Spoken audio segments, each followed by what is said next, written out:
As someone who spent his entire life in the automotive industry, about 35 years, I want to talk a little bit about electric vehicles. We call them EVs for short, obviously. And the first electric vehicle was actually manufactured back in 1832, and then they tried mass producing them in 1870. And obviously, they stopped because they realized over 150 years ago that these things were a failure, an outright failure. They just didn't work. Now they've been perpetuated again by people like John Kerry, who's a liar, people like Al Gore, who's a liar, Greta Thunberg, who missing in action. But anyways, these were the people that were pushing this technology. And like so much of the other technology that's supposed to save the planet, it's saving nothing. The only thing it's doing is costing us a bunch of money. But let's just go through some of the issues. I'm just going to talk about the safety issues. I could go on for days about EVs, and I don't want to put you to sleep, okay? So basically, I don't like the movement. There is a place for the vehicles, but it's a very small niche in the market. What I hate about EVs or dislike about EVs is the fact that the government is pushing them down our throat. Remember, they told us by 2025, 2027, probably 25, 30% of the vehicles on the road would be electric. Are we seeing that? No. All I see is angry people at the EV charging stations trying to charge their cars and they don't work. And then when they do get them plugged in, they have to spend endless amounts of time there just to charge up their car so they can go on a little trip or go grocery shopping. So it makes no sense. But first of all, let's just talk about the science, the physics behind EVs. As most of you know, they're really heavy. In some cases, they're twice as heavy as the vehicle that they're replacing, the gas vehicle they're replacing. They absolutely shred tires. So if you talk to anybody that has an EV, if you're getting more than 25,000 kilometers out of a set of tires, you're doing great because they do shred tires.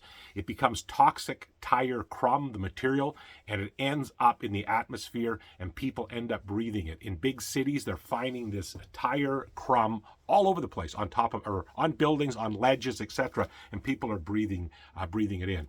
With weight comes danger because imagine if you get hit by a 9,000-pound truck, okay, that's empty, okay, versus a 4,500-pound truck that's empty. There's a big difference. That's twice the weight. Okay, if you look at the test that they did with the Rivian brand, if you know Rivian, okay, they actually build probably one of the best EV vehicles out there, but they were testing them and showing how they crash right through a guardrail. Like a guardrail will not stop one of these things. If you look at an F-150 Lightning, that's the electric version, it weighs 6,500 pounds. Can you believe that? The regular version, the gas version, weighs 4,500 pounds, okay?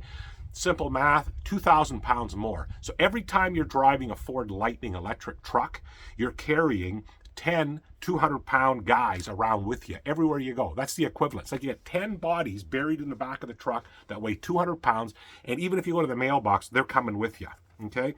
If you look from the General Motors side of things, they have the brand now called Hummer, which went bankrupt, but they brought it back. But that's another story.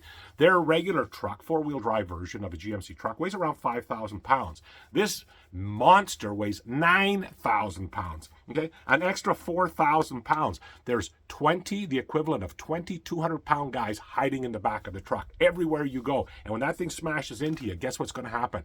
It's not going to be pretty. Okay. And they're basically fire bombs on wheels, okay? When these things catch fire, they burn at 5,000 degrees. Think about that, 5,000 degrees. A regular, okay, gas or diesel vehicle will burn around 1,500 degrees, okay?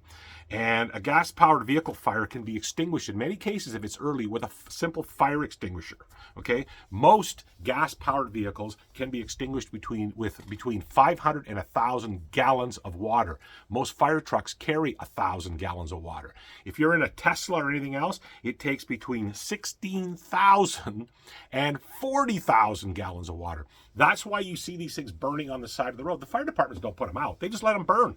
Now, if they're in a public setting somewhere, they have to put them out. So they'll hook up to a hydrant and hopefully they'll be able to put it out within a decent period of time. The other thing that happens is these things give off toxic cobalt poisoning. That cobalt poisoning to anyone around, especially if you're in an accident and you're breathing that in, I hate to tell you, but it's probably gonna end your life. It's extremely dangerous, okay?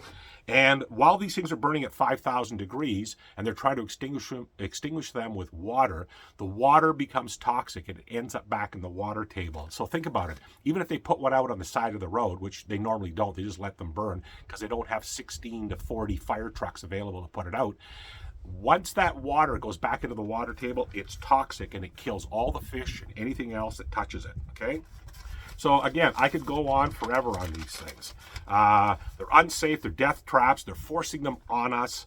The good news is most of the EV companies have gone bankrupt. Isn't that amazing? There was all of these startup EV companies all over the place. They're building industrial versions, buses, all kinds of stuff, regular cars.